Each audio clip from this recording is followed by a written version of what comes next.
The divorce was announced before the humiliation. Only later she learned he was the Mafia boss. I still remember the exact moment my life shattered into 1,000 pieces.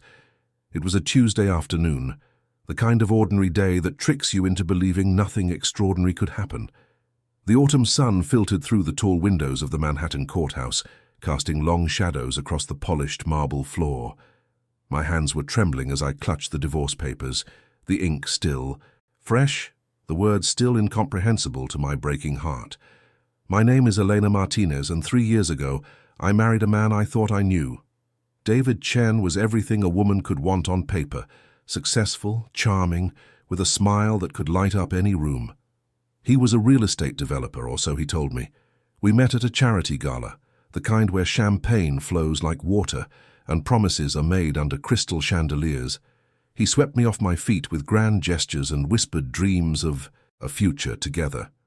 But standing there in that courthouse, I realized I had been living inside a carefully constructed illusion. The judge had just finalized our divorce. David stood across the room, not even looking at me, his attention fixed on his phone as if this moment meant nothing, as if 3 years of marriage, of shared meals and whispered promises and sleepless nights were nothing more than an inconvenience to be discarded. That was when the doors of the courthouse burst open. 6 men walked in, their footsteps echoing with a precision that made everyone in the room freeze. They wore dark suits, impeccably tailored, and their eyes scanned the space with the cold efficiency of predators surveying their territory. Behind them walked another man, and the moment I saw him, something in my chest tightened. He was tall, with shoulders that seemed to carry the weight of worlds. His hair was dark, almost black, swept back from a face that belonged on ancient sculptures, sharp jaw, high cheekbones and eyes the color of storm clouds before lightning strikes. There was something about the way he moved, unhurried yet commanding, that made everyone in the room step back instinctively, including David. My soon-to-be ex-husband's face went pale. The color drained from his cheeks so fast I thought he might faint. His phone slipped from his fingers and clattered against the floor, the sound impossibly loud in the sudden silence. The stranger stopped directly in front of David. He did not raise his voice. He did not need to. "David Chen," he said, and his voice was like velvet wrapped around steel. "We need to discuss your outstanding debts." I watched, frozen, as my husband, the man who had stood at an altar and promised to love me forever, began to stammer. Words tumbled from his lips in a desperate flood, excuses and pleas tangled together until they became meaningless noise. "Mr. Antonelli, please, I can explain. I just need more time." The investments fell through, but I have a plan. The stranger, Mr. Antonelli, raised one hand and David's voice died in his throat. "Time," Mr. Antonelli repeated, as if the word itself amused him. "You have had 18 months. You have had warnings. You have had opportunities." His eyes, those terrifying grey eyes, finally moved. They swept across the room and landed on me. For a moment that stretched into eternity, he simply looked at me. I felt exposed, as if every secret I had ever kept was suddenly visible, on my skin. My divorce papers crumpled in my hands, forgotten. My breath caught somewhere between my lungs and my throat, refusing to move. Then something shifted in his expression. It was subtle, barely perceptible. A softening around the edges of his eyes, a slight tilt of his head. He looked at the papers in my hands, at the tears I had not realized were streaming down my face, at the way I stood alone in a room full of people who had all stepped away from the unfolding scene. "You," he said. To me, and his voice was different now. Still commanding, still powerful, but threaded with something that might have been curiosity. "What is your name?" I opened my mouth, but no sound came out. My throat had closed around the words. "Her name is Eleanor," David said quickly, desperately, as if offering me up might somehow save him. "She is my wife. Was my wife. We just divorced. She has nothing to do with any of this, Mr. Antonelli, I swear." Mr. Antonelli did not look at David. His eyes remained fixed on me, and I felt the weight of his attention like a physical thing pressing against my chest. "Elena," he repeated, testing the name on his tongue. Elena what? Martinez, I whispered, finally finding my voice. Elena Martinez. Something flickered across his face. Recognition, perhaps, or calculation. I could not tell. All I knew was that in that moment, standing in the aftermath of my marriage's destruction, facing a man who radiated danger like heat from a flame, I felt, strangely, seen. David, Mr. Antonelli said, still not looking away from me. You owe my organization $12 million. You have gambled away money that was not yours to lose. You have lied, cheated, and stolen. And now you stand here, divorced, offering your wife's name as if it were a bargaining chip. My blood ran cold. $12 million. The number was so impossibly large that my mind could not process it. I had known our finances were complicated. David had always handled the money, always assured me that everything was fine. But this was beyond anything I could have imagined. However, Mr. Antonelli continued, and the word hung in the air like a promise or a threat. I am not an unreasonable man. I will give you 1 week to gather what you can. My men will be watching. He turned then, his coat swirling around him like a shadow coming to life. But before he walked away, he paused, reached into his jacket and pulled out a card. Simple, elegant, with nothing but a phone number printed in silver ink. He held it out to me. If you need anything, he said, his voice dropping to something almost gentle, call this number.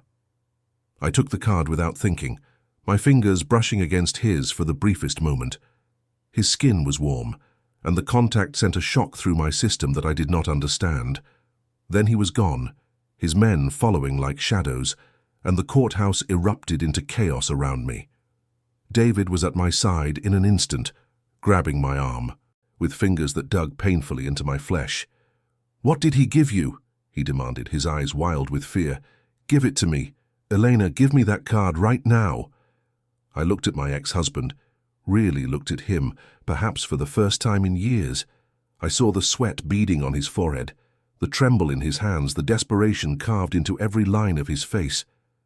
I saw a man who had lied to me, who had used me, who had gambled away fortunes while telling me we could not afford to start a family. I saw a stranger wearing the face of someone I had once loved.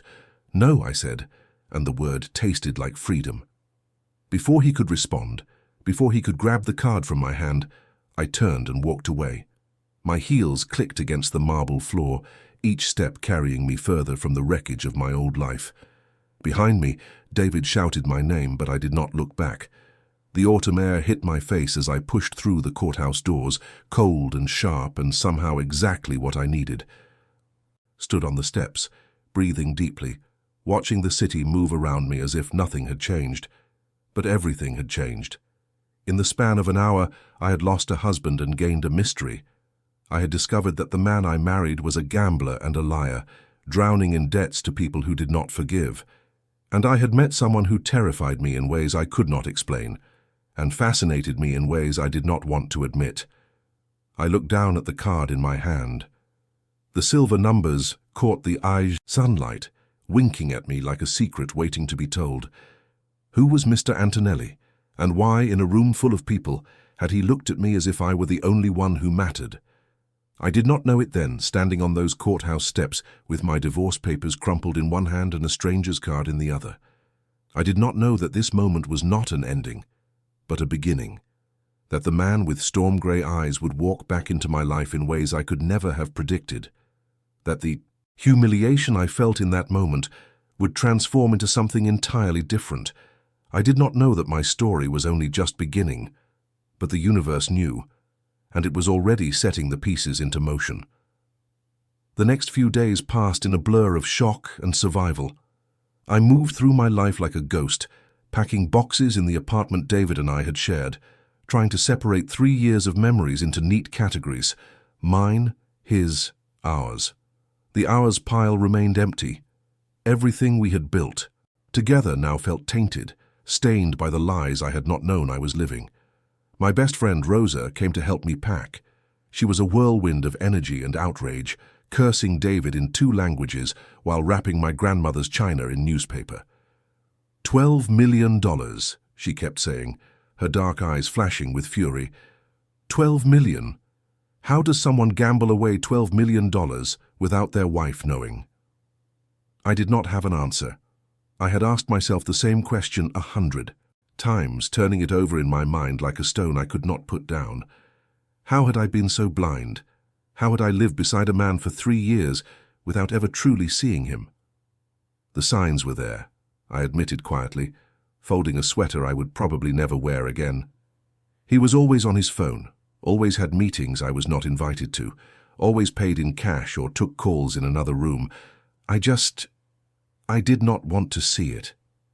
Rosa stopped rapping and looked at me with the fierce love that had sustained our friendship since college. Elena, none of this is your fault. He was a professional liar. He fooled everyone. I wanted to believe her. But late at night, lying in my childhood bedroom at my mother's house, I could not escape the feeling that I should have known, that somehow I had failed at the most basic task of understanding the person I had chosen to spend my life with. The card sat on my nightstand, its silver numbers glinting in the moonlight. I had not called. I did not even know why I had kept it, but every time I considered throwing it away, something stopped me. On the 4th day after the divorce, my mother received a phone call that changed everything. I was in the kitchen making coffee when she rushed in with her face pale and her hands shaking. "Elena," she breathed, "your landlord called. Someone paid off the remaining months on your old apartment. In cash." I stared at her, the coffee pot frozen in my hand. "What? Who?" He would not say. Said a representative came with an envelope. No name, no explanation, just money. My heart began to pound. There was only one person I could think of who would do something like that. One person with the resources and the audacity to insert himself into my life without permission. I found the card and dialed the number before I could talk myself out of it. It rang twice before a voice answered. Not his voice, someone younger, efficient. "Antonelli residence. How may I direct your call?" "I need to speak with Mr. Antonelli," I said, surprised by how steady my voice sounded when everything inside me was trembling. "This is Elena Martinez." A pause. Then, "Please hold, Miss Martinez." Classical music played in my ear, something elegant and melancholy that seemed perfectly suited to the surreal nature of this conversation. I paced my mother's kitchen, watching the coffee grow cold, waiting. Then his voice came through the line, and the room seemed to shrink around me. "Elena." Just my name, nothing more. But the way he said it made me feel like I was standing in front of him again, caught in the gravity of his attention. "Did you pay off my apartment?" I demanded. "And do not lie to me. I have had enough lies to last a lifetime." A soft sound that might have been a laugh. Directness. I appreciate that. A pause. "Yes, I did." "Why?" "Because you did not deserve to suffer for your ex-husband's mistakes. You were collateral damage in a situation you did not create." Another pause, longer this time. "And because you interested me." My breath caught. "I interested you?" "You stood there, in that courthouse, and watched your life fall apart. You had every reason to run, to hide, to break down. But you did not. You looked at me, a man who terrifies most people, and you did not flinch." His voice lowered, gaining an intensity that made my skin prickle. "That takes a rare kind of strength." I did not know what to say. No one had ever described me as strong. I had always been the quiet one, the peacemaker, the woman who smoothed over conflicts instead of confronting them. "What do you want from me?" I finally asked. "Nothing you are not willing to give." The words were careful, measured. "But I would like to meet with you, properly this time, not in a courthouse surrounded by chaos." Every instinct I had screamed at me to refuse. This man was dangerous. The way people scattered at his presence made that clear. He was connected to a world I did not.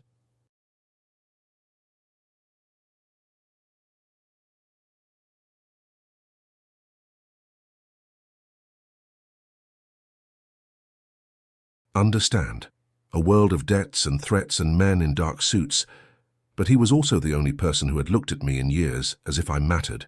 As if I were more than just David's wife, more than just a supporting character in someone else's story. "When?" I heard myself ask. "Tomorrow evening. I will send a car at 7. Before I could respond, the line went dead. I stood there, phone pressed to my ear, heart pounding, wondering what I had just agreed to. My mother appeared in the doorway, her face creased with worry. "Elena, who was that?"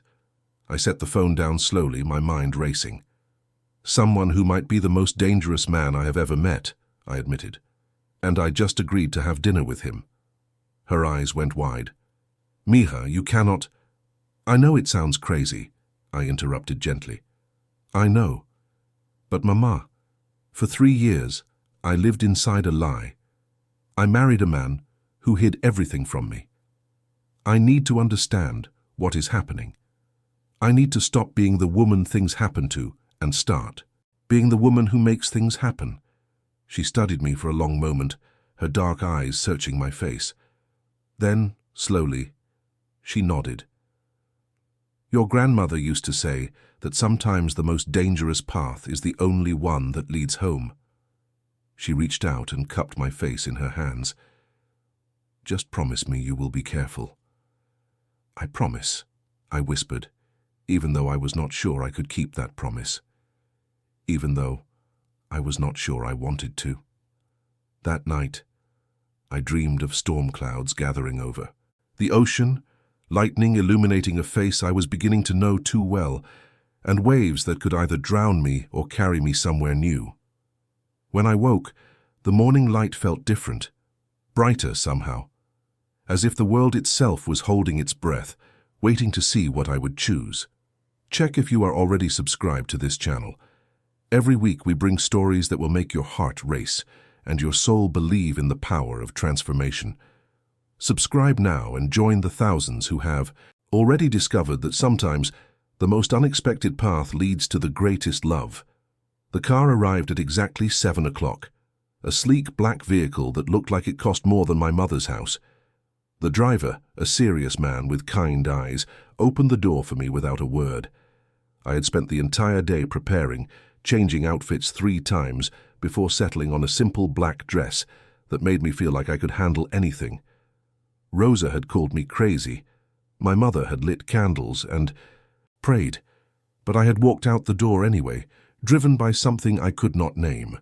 The drive took us out of my familiar neighborhood, through streets that grew progressively more elegant until we reached a part of the city I had only ever seen in magazines. The car pulled up to a building that seemed to touch the clouds, a glass and steel tower that caught the last light of the setting sun and threw it back in golden shards. The driver opened my door. "Mr. Antonelli is expecting you on the top. Floor, Miss Martinez." I stepped out, my heels clicking against the polished sidewalk. A doorman in a crisp uniform bowed slightly as I approached, pulling open doors that must have weighed 100 pounds each. The lobby was a study in controlled opulence, marble floors, modern art on the walls, a ceiling that soared 3 stories above my head. But I barely registered any of it. My entire focus was on putting one foot in front of the other, on reaching the elevator without betraying the fear, coiling in my stomach. The elevator was paneled in dark wood, with buttons made of what looked like real gold. I pressed the top floor and watched the numbers climb, my reflection staring back at me from the polished doors. Who was this woman? This person who agreed to dine with dangerous men, who walked into towers instead of running away from them? A week ago, I had been David Chen's wife, living a comfortable lie. Now I was Elena Martinez, standing alone at the edge of something I did not understand. The doors opened onto a private foyer. More art, more marble, more evidence of wealth so vast it seemed almost abstract. A woman in a grey suit appeared as if summoned, her smile professionally warm. "Miss Martinez? Mr. Antonelli is on the terrace. Please follow me." We walked through a space that defied easy description, rooms that flowed into each other, walls of windows that showcased the city spread out below like a glittering tapestry. Everything was carefully curated, from the furniture to the flowers to the way the light fell across the floors. Then we reached the terrace and I forgot how to breathe. The terrace wrapped around the building like an embrace, offering views in every direction. The city sparkled below, a sea of lights and life and endless possibility. But that was not what stole my breath. It was him. He stood at the railing, his back to me, his silhouette outlined against the darkening sky. He had changed from the suit he wore at the courthouse into something simpler, dark pants, a white shirt with the sleeves rolled up, as if he had been working before I arrived. The informality should have made him less intimidating. It did not. "Elena," he said without turning, and I realized he had known the moment I arrived. Of course he had. A man like this missed nothing. "Mr. Antonelli," I replied, keeping my voice steady through sheer force of will. "Marco." He turned then, and in the fading light, his grey eyes seemed almost silver.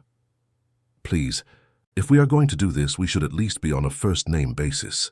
"Do what exactly?" I asked, staying where I was, maintaining the distance between us like a shield. "You have not told me why I am here." He studied me for a moment, the hint of a smile playing at the corner of his mouth. "You came anyway." "I did." "Why?" The question hung in the air between us, weighted with implications I did not know how to address. Why had I come?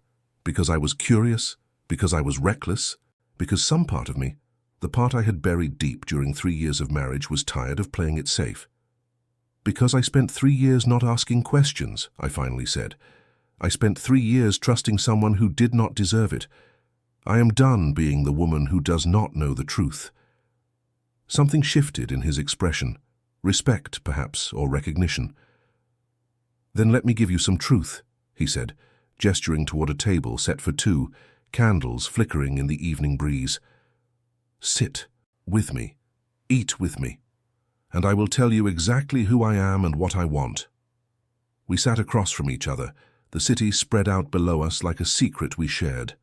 The food arrived in waves, antipasti, pasta, dishes I could not name but tasted like heaven, and Marco began to speak. He told me about his family. 4 generations of Antonellis, built on a foundation of blood and loyalty, and a code that operated outside the law, but not outside honor. He told me about his father, who had ruled with iron and fear, and his mother, who had softened the edges with grace and wisdom. He told me about the business, the legitimate parts and the shadow parts, the construction companies and the restaurants, and the network of influence that spread across the eastern seaboard. He told me all of this without apology, without excuse. He laid the truth before me like a gift or a test, and waited to see what I would do with it. "Why are you telling me this?" I asked when he finally paused. "We are strangers. You do not owe me your secrets." "Because you deserve to know who you are dealing with," he replied, his eyes never leaving mine. "Because your ex-husband brought you into my world without your consent, and I will not make the same mistake. If anything happens between us, and I mean anything from friendship to business to something more, it will be because you chose it with full knowledge of who I am." I sat back, processing everything he had said. The rational part of my brain was screaming at me to run. This man was a crime boss, the head of an organization that operated in shadows. He was everything I should fear, everything I should avoid. But another part of me, the part that had recognized something in his eyes from that very first moment in the courthouse, was whispering something different. It was whispering that here, finally, was someone who would not lie to me, someone who respected me enough to tell me the truth, no matter how dangerous that truth might be. "What do you want from me?" I asked again, the same question I had asked on the phone. But this time I meant something different. This time I was asking about more than dinner. Marco leaned forward, the candlelight catching the sharp planes of his face. "I want to know you," he said simply. "I have spent my life surrounded by people who want something from me. Power, money, protection. They approach me with agendas and angles and schemes. But you—" He shook his head slowly. "You looked at me in that courthouse and saw something no one else sees. What do you think I saw?" "I do not know," he admitted, and there was a vulnerability in his voice that surprised me. "That is what I want to find out." We sat in silence for a long moment, the city humming below us, the stars emerging one by one above. I thought about everything that had brought me to this moment. The marriage that was a lie, the divorce that shattered my world, the mysterious man who had appeared like a storm and offered me shelter. "I will not be bought," I said finally. "I will not be one of your, whatever you call them, associates. I will not be another person with an agenda. I would not want you to be. And I have questions, so many questions, about David, about the money, about what happens next. I need answers. I will give you every answer I can." I looked at him, really looked, the way I had failed to look at David. And I saw something that terrified me. I saw someone I could trust. Someone who, despite everything I knew about him, felt safer than the man I had married. "Then I will stay," I said, "for tonight, and we will see where this goes." The smile that spread across Marco's face was like watching the sun break through clouds. It transformed him, softened him, made him look almost human. "That is all I ask," he said, "for now." And so began the strangest, most terrifying, most exhilarating chapter of my life. The weeks that followed were like nothing I had ever experienced. Marco was true to his word. He answered every question I asked about David, about the debts, about the world I had unknowingly married into. He showed me documents, explained connections, helped me understand exactly how thoroughly my ex-husband had deceived me. David had not just been gambling. He had been laundering money for people even more dangerous than Marco's organization. He had been playing both sides, skimming from accounts, making promises he could never keep. The $12 million he owed was not just debt, it was betrayal, and the people he had betrayed did not forgive. "He used you as cover," Marco explained one evening as we walked through the streets of the city. He had insisted on these walks, on showing me his world not from the heights of his penthouse, but from the ground level where real life happened. A respectable wife, a normal life. It made him look legitimate. It made people trust him. The knowledge burned, but it also clarified things. I had not failed to see who David really was because I was stupid or naive. I had failed because he had specifically chosen me to be blind. He had cultivated my trust like a weapon and then used it against me. "What will happen to him?" I asked, though part of me was not sure I wanted to know. Marco was quiet for a long moment. "He has fled," he said finally, "taken whatever money he could scrape together, and disappeared. My people are looking for him, but David has proven surprisingly resourceful. Will you, when you find him—" I could not finish the question, but Marco understood. He stopped walking and turned to face me, his expression serious. "I am not going to lie to you, Elena. The people David crossed, they will want justice. That is how this world works. But I have made it clear that you are under my protection. Whatever happens to David, you will be safe. That I can promise." It should have horrified me. It should have sent me running back to my mother's house, back to the normal life I had known before. But instead, standing there in the glow of streetlights with this dangerous man who had never once lied to me, I felt something I had not felt in years. I felt protected. My relationship with Marco evolved slowly. Built on conversations and shared meals and long walks through a city, I was learning to see through new eyes. He showed me the restaurants his family had run for generations, the community centers they funded, the people whose lives had been improved by Antonelli money and influence. "We are not heroes," he said one night, as we sat in a tiny Italian bakery that had been in his family for 80 years. "We have done terrible things, things I am not proud of, but we also believe in taking care of our own. Family, community, loyalty, these things matter more than law." "And where do I fit in?" I asked, the question I had been afraid to voice finally escaping my lips. Marco reached across the table and took my hand. His touch was warm, gentle, so different from the commanding presence he showed the rest of the world. "Wherever you want to fit," he said. "I will not pressure you, Elena. I will not demand anything. But I want you to know that there is a place for you here, if you choose to take it." I looked at our joined hands, so different yet somehow perfect together, his scarred, strong, capable of violence. mine smaller, softer, still learning their own strength. "I am falling for you," I admitted, the words coming out before I could stop them. "And it terrifies me." "I know," he said simply. "It terrifies me too." We sat there in that little bakery, surrounded by the smell of fresh bread and the warmth of ovens that had been burning for generations, and we let ourselves be terrified together. That was the night I learned that the bravest thing you can do is not fight your fear, but acknowledge it and keep moving forward anyway. But even in this new happiness, shadows lurked. It started with small things: a car that seemed to follow me for too many blocks, hang-up calls on my new phone, a feeling of being watched that I could not shake. I told myself I was being paranoid, that my nerves were still frayed from everything that had happened. Then the photos arrived. They came in a plain envelope delivered to my mother's house with no return address. Inside were pictures of me, leaving Marco's building, walking through the neighborhood, sitting in the bakery. Each one had been taken from a distance, each one proving that someone was watching every move I made.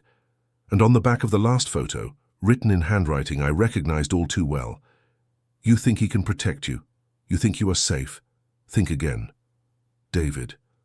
David was still out there, and he had not forgotten about me. I brought the photos to Marco, my hands shaking, my heart racing. He looked at them with an expression I had never seen before: cold, deadly, terrifying in its intensity. "He found her," Marco said to the men who seemed to always be nearby, his voice flat and hard as stone. "Find him first." Then he turned to me, and the ice in his eyes melted into something warm and fierce. "Elena, I need you to trust me. I need you to let me handle this." "What are you going to do?" "Whatever it takes to keep you safe." I should have argued. I should have demanded to know more, to be involved in whatever plan he was forming. But I looked at his face and saw something I had never seen in David. A determination not born of desperation or greed, but of something deeper, something that looked almost like love. "Okay," I whispered. "I trust you." The next few days were a blur of security measures and hushed conversations. Marco moved me into his penthouse, installed guards at every entrance, had his people monitor every possible approach. I felt like a princess in a tower, protected, but also trapped. But then something unexpected happened. Marco came home one evening looking exhausted, the weight of his world visible in the slope of his shoulders. Without thinking, I went to him, took his hand, led him to the couch. "Tell me," I said. "Whatever it is, tell me." And he did. He told me about the pressure from other families, the complicated dance of power and influence that kept his organization running. He told me about the men who questioned his leadership, who saw his attention to me as a weakness to be exploited. He told me about the fear, the constant grinding fear, that something would happen to the people he loved.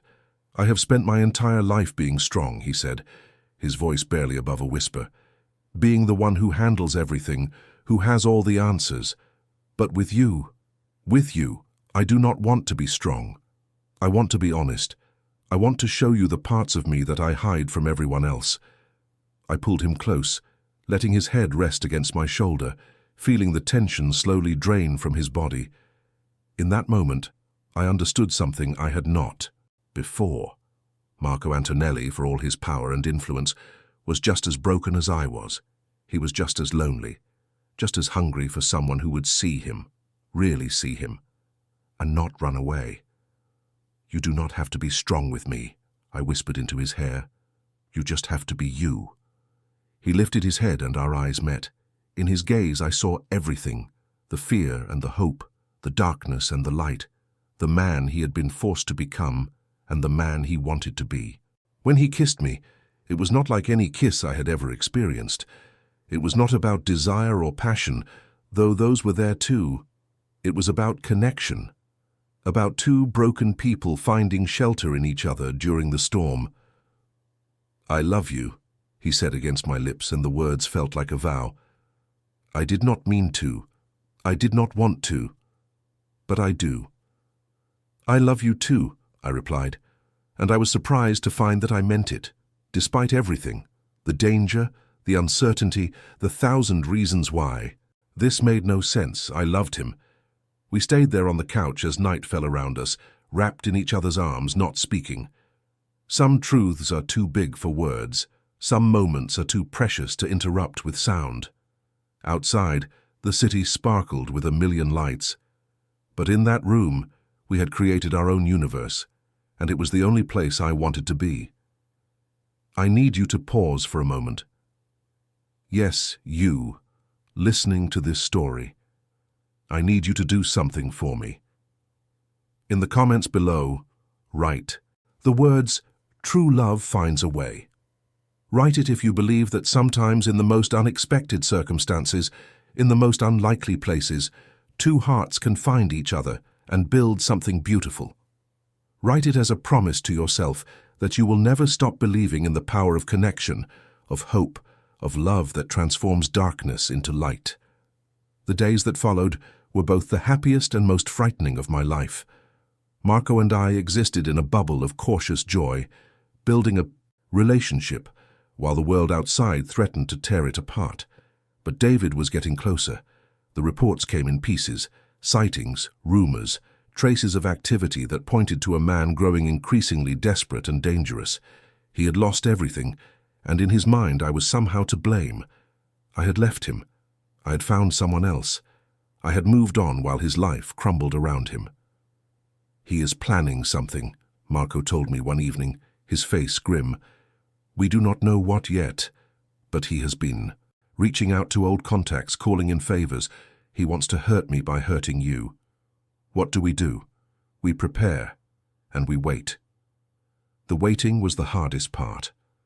I threw myself into work, into the life I was building alongside Marco.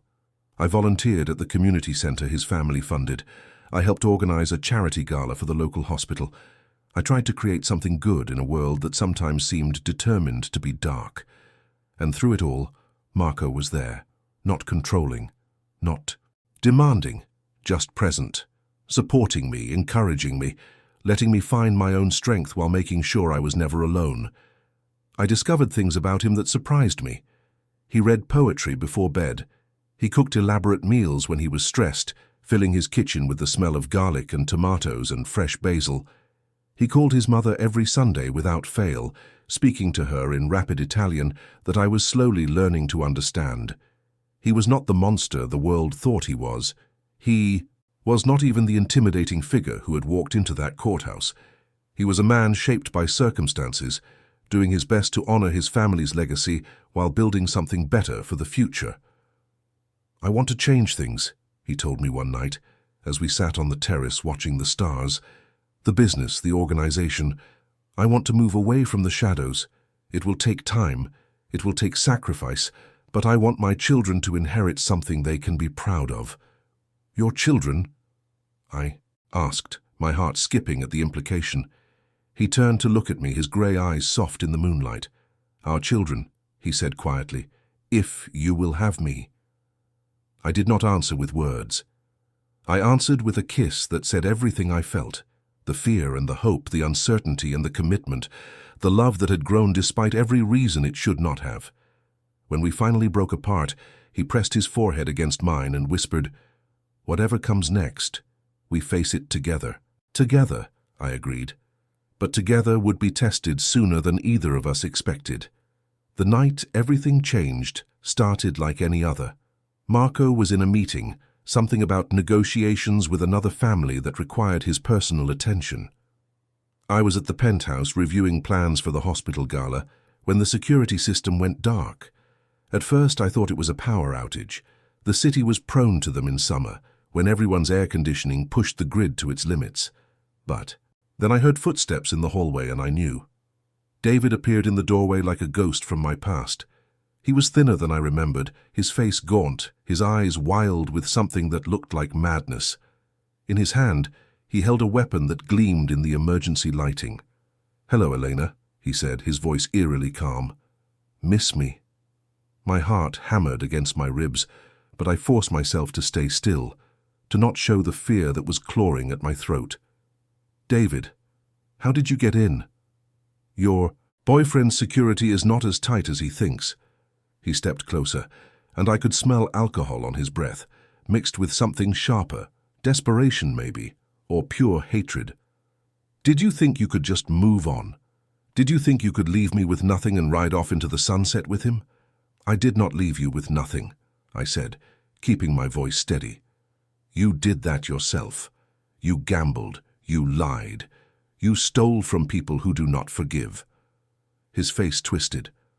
I did it for us, for our future. And what did I get? Divorce papers and a wife who opened her legs for the first mobster who looked at her twice. The words stung, but I refused to let him see that. Is that why you are here? To insult me? To threaten me? I am here to take back what is mine. He raised the weapon and I felt time slow to a crawl. If I cannot have you, neither can he. This was it. After everything, the lies, the revelation, the love I had found in the most unexpected place, this was how it ended. In a dark room at the hands of a man I had once promised to cherish. But even as fear consumed me, something else emerged, a clarity I had never felt before, a determination born not of desperation, but of the knowledge that I had finally found something worth fighting for. I met David's eyes and spoke the truth I had been afraid to voice. You never had me, I said quietly. You had a version of me that I created to survive our marriage. You had a woman who made herself, small to fit into the space you left her. But that woman is gone, David. She disappeared the moment you showed me who you really were. His hand trembled. You are lying. I am telling you the truth, for the first time in our entire relationship. I took a step toward him, ignoring the weapon, ignoring every survival instinct screaming at me to run. I do not love you. I never truly loved you. I loved the idea of you, the promise of stability and safety. But you were never safe. You were never stable. You were always just a scared little boy pretending to be a man. Shut up, his voice cracked. Shut up, or I swear. What? You will hurt me? You have been hurting me for years, David. Every lie, every secret, every dollar you gambled away, that was violence, that was destruction. You just did it slowly in the dark where no one could see. He was crying now, tears streaming down his gaunt face, the weapon wavering in his grip. And despite everything, despite the danger and the terror, and the years of deception, I felt something I did not expect. I felt pity. Let me help you, I said softly, taking another step. Put that down, and let me help you. It does not have to end like this. For a moment, one long crystalline moment, I thought he would listen. I saw something flicker in his eyes, some remnant of the man I had married, reaching toward the light. Then the door burst open, and everything happened at once. Marco's men flooded the room, shouting commands, weapons, drawn. David spun toward them, and I saw his finger tighten on the trigger. No, I screamed, throwing myself between David and the guards. I do not know why I did it. Instinct, maybe, or some lingering sense that violence would only breed more violence. A shot rang out, then another, and then silence. I stood frozen, waiting for pain that did not come. Slowly, I opened eyes. I did not remember closing. David was on the ground, his weapon knocked away, 2 guards pinning him down. Marco stood in the doorway, his face pale, his chest heaving. Elena, he breathed, crossing the room in 3 strides and pulling me into his arms. Elena, are you hurt? Are you... I am fine, I whispered, though my entire body was shaking. I am fine. He held me so tight I could barely breathe, and I realized he was trembling too. This man who commanded empires, who made others quake with a glance, he was shaking because he thought he had lost me. I thought I was too late, he said into my hair. I thought you were not, I interrupted. You were right on time. Over his shoulder I watched David being hauled to his feet and led away. His eyes met mine one last time, broken, defeated, finally seeing the truth he had denied for so long. I felt nothing. No anger, no satisfaction, no grief for what we had lost. just an empty space where my past used to be, ready to be filled with something new. "What happens to him now?" I asked when the room was empty except for Marco and me. "He will be turned over to the authorities," Marco said carefully. "There are enough charges, fraud, embezzlement, attempted assault, to keep him occupied for years. I promised you this would end without more darkness, and I meant it." I looked at him. This man who had every reason to take his own revenge but had chosen mercy because I asked him to, and I felt my love for him deepen into something unshakable. "Thank you," I said. "For what?" "For listening, for trusting me, for being the kind of man who can change." He cupped my face in his hands, his thumbs brushing away tears I did not know I was crying. "You made me want to be that man," he said. "You looked at me and saw something worth saving. How could I not try to live up to that?" That night, as the city sparkled outside our window and the last echoes of danger faded into memory, Marco and I sat together on the terrace where everything had begun. We did not speak much. Some moments are too sacred for words, but when dawn, finally, broke, painting the sky in shades of gold and rose, Marco took my hand and asked a question that changed everything. "Elena Martinez, will you marry me?" I looked at him, at the man who had terrified me, protected me, loved me exactly as I was, and I gave the only answer that made sense. "Yes," I said, 1,000 times, yes. The wedding was small by Antonelli standards, only 100 people instead of the 500 his mother had planned. We held it in the garden of the family estate, under an arbor covered in white roses, with the autumn sun casting everything in gold. My mother walked me down the aisle, tears streaming down her face. Rosa stood beside me as maid of honor, clutching a bouquet and muttering prayers under her breath. And at the end of the aisle, Marco waited with an expression that made everything else disappear. "I used to think love was about finding someone who made you feel safe," I said in my vows, my voice steady despite the emotion threatening to overflow. "But I have learned that real love is about finding someone who makes you brave, someone who sees all your broken pieces and does not try to fix them, but holds them gently until you are ready to put them back together yourself." Marco, you did not save me. You taught me to save myself. And I will spend the rest of my life being grateful for that gift. Marco's vows were simpler, spoken in a voice rough with emotion. "I spent my whole life building walls," he said. "Walls to protect my family, my business, my heart. Then you walked into that courthouse and you did not see the walls. You saw the man hiding behind them. You looked at me like I was worth knowing, worth loving. I promised to spend every day earning that look, that trust, that love. I promised to be the man you see even when I cannot see him myself." We exchanged rings as the autumn leaves danced around us, and when he kissed me, I felt something I had been searching for my entire life. Home. I had finally found home. 1 year later, I stood on the same terrace where Marco had first told me who he really was, but everything was different now. I was Elena Antonelli, wife of the man who was slowly, carefully, transforming his family's empire into something legitimate. The transition was not easy. There were challenges every day, old loyalties to navigate, new paths to forge. But we were making progress. Marco came up behind me, wrapping his arms around my waist and resting his chin on my shoulder. "What are you thinking about?" "Everything," I admitted. "How different my life is now. How terrified I was that day in the courthouse. How I never could have imagined ending up here." "Any regrets?" I turned in his arms, looking up at the face I now knew better than my own. "Not a single one."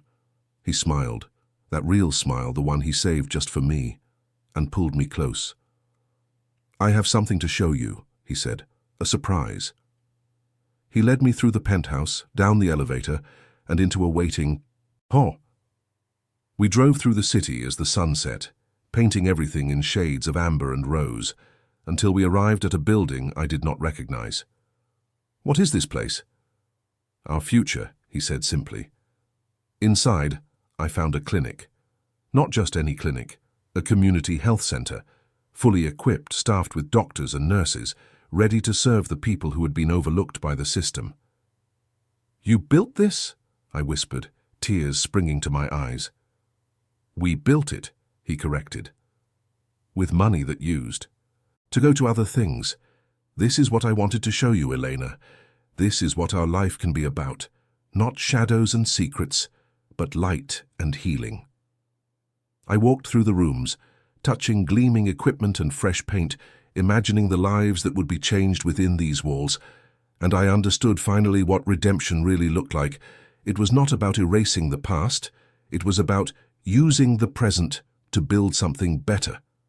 That night, back home, I told Marco something I had been holding close for weeks. 3 words that changed everything once again. "I am pregnant." The joy that exploded across his face was like watching the sun rise. He swept me into his arms, spinning me around, laughing and crying all at once. "A baby," he kept saying. "Our baby." "Our baby," I confirmed. "A new chapter. A new life." He set me down gently, reverently, and placed his hand on my stomach as if he could already feel the miracle growing inside me. "I promise you," he said, looking into my eyes with an intensity that took my breath away, "I will give this child everything I did not have, safety, honesty, a father who chooses love over power, every single time." "I know you will," I said, because I did. Whatever Marco Antonelli had been, whatever darkness had shaped him, he was not that man anymore. He was the man who had chosen me, the man who had chosen light, and together we would raise our child in that light. If you have watched this far, it is because you felt something. During this story, maybe you saw yourself in Elena searching for truth in a world of lies. Maybe you recognized the moment when fear becomes courage. Maybe you simply believe that love, real love, can transform even the darkest circumstances into something beautiful. I want to know you. I want to see who really connects with these stories. So do me a favor, leave a comment below saying, "I watched this far." Just those 4 words. Let me know you are out there. Let me know this story reached you. And while you are there, hit that like button if this journey moved you. Share this video with someone who needs to remember that even in darkness, light can find a way. And if you have not already, subscribe to this channel. Every week, I share stories that will make you feel, make you hope, make you believe in the power of transformation. This is Elena's story. But it is also yours. It is about finding strength when everything seems lost. It is about trusting yourself enough to walk into the unknown. It is about love that does not save you, but inspires you to save yourself. Thank you for walking this journey with me. Thank you for believing in stories. Thank you for being part of this community. Until next time, remember, the divorce was announced before the humiliation, but what came after was something no one could have predicted. Sometimes the ending of one story is just the beginning of a greater one. And Elena's story, it was only just beginning. 5 years later, the Antonelli estate was filled with sounds it had not heard in decades. Children laughing, dogs barking, the chaos and joy of a family that had chosen each other against all odds. Marco Jr., we called him Junior, was 4 years old and had his father's grey eyes and my stubborn streak. His little sister, Isabella, had just turned 2 and already had the entire household wrapped around her tiny fingers. And I was pregnant again, expecting twins in the spring. Life was not perfect. Nothing ever is. But it was ours. Marco had succeeded in his mission to legitimize the family business. It had taken years of negotiation, sacrifice, and difficult choices. Some people had refused to follow him into the light, and those relationships had ended painfully. Others had surprised us with their willingness to change, but standing in our garden, watching our children play while my husband chased them with exaggerated monster noises, I knew that every struggle had been worth it. "Mama!" Junior shouted, running toward me with grass-stained knees. "Papa says he is going to eat us for dinner." I caught him in my arms, laughing. "Tell Papa that if he eats you, he will not get any dessert." Marco appeared behind Junior, scooping up Isabella with one arm and pulling me close with the other. I heard that. he murmured in my ear. "I happen to know that you made tiramisu, and I have every intention of having seconds." "Only if you behave," I teased. He kissed me, quick and sweet, the way he always did, when the children were watching. "For you?" "Always." That evening, after the kids were in bed and the house was quiet, Marco and I sat on our favorite bench overlooking the garden. The stars were out, brilliant against the dark sky, and somewhere in the distance I could hear the music from the community center, a youth dance we had helped sponsor. "I was thinking," Marco said, his arm around my shoulders, his thumb tracing lazy circles on my skin, "about that day in the courthouse." "Which part?" "All of it.